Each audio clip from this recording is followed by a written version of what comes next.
practice that on a daily basis? If that's how we showed up in the world.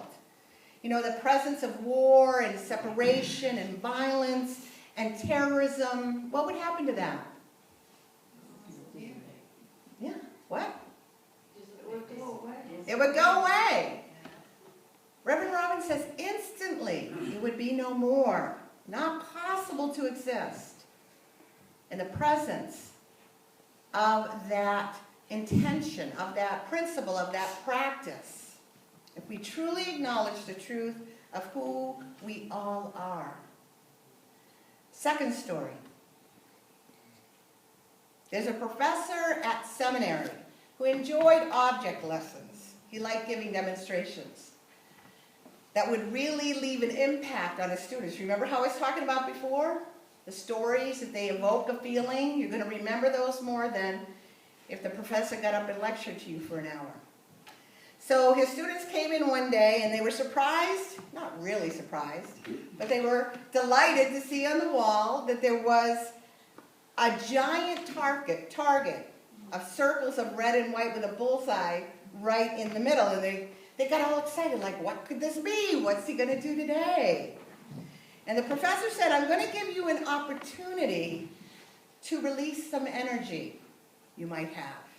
I'm going to give you an opportunity to allow yourself to really feel some anger that you might be holding on to. And he handed them each a piece of paper and he said to them, I want you to draw a picture or write a name or put a symbol that represents a person right now in your life that you're not very happy with.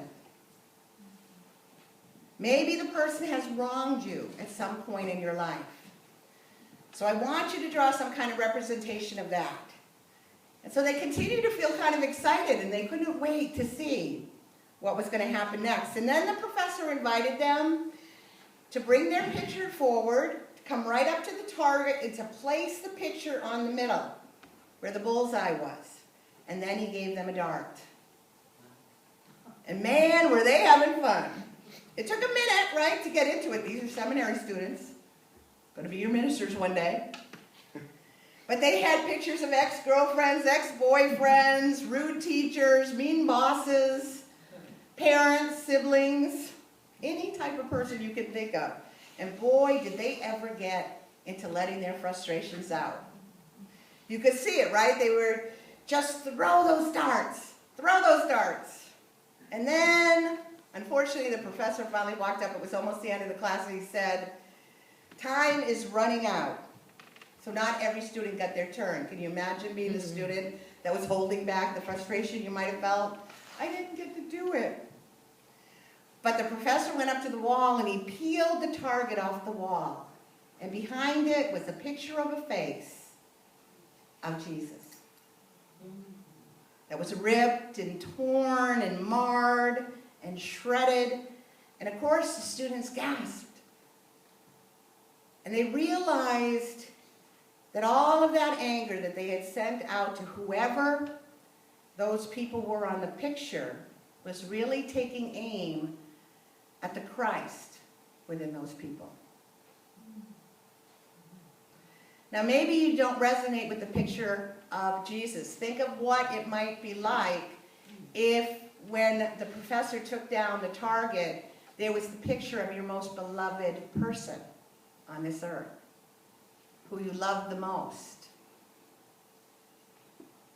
Because the professor was demonstrating to them through this exercise that if we can recognize the truth about each other, that every person on this planet is our brother and sister, has that divinity within them,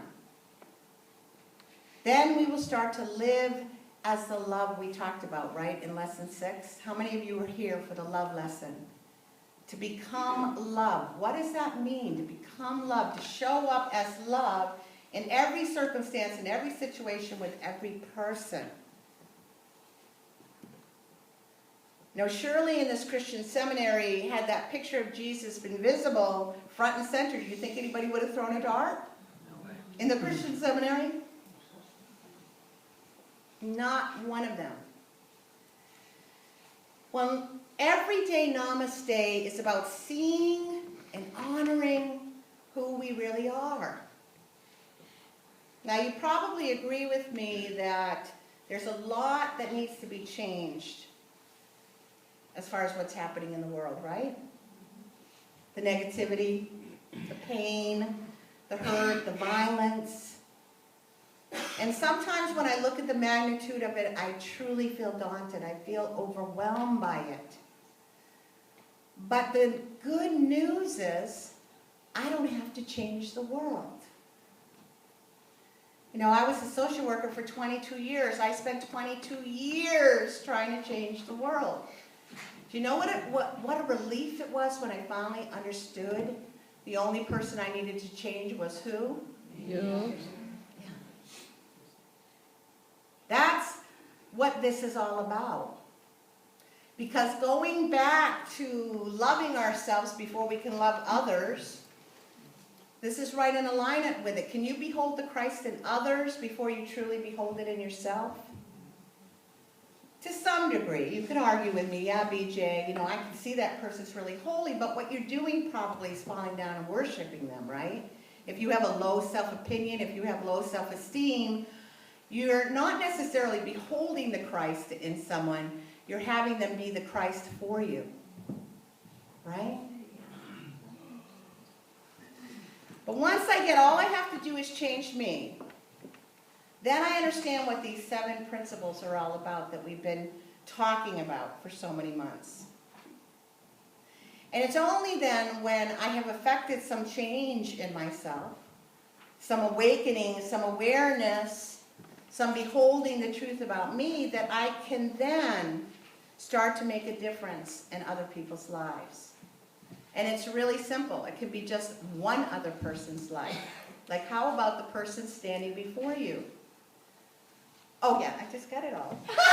Or sitting next to you, or behind you. I didn't do that on purpose. Maybe I did. Third story. There were 2 men who shared a hospital room for quite a while. One of them, who was in the bed by the door, was in a condition where he was not allowed to sit up. He had to lay flat at all times.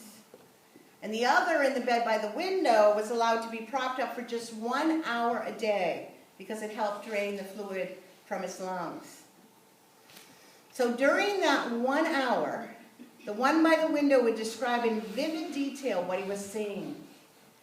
And the man who couldn't see it, who laid there flat on his back, waited for that 1 hour every day.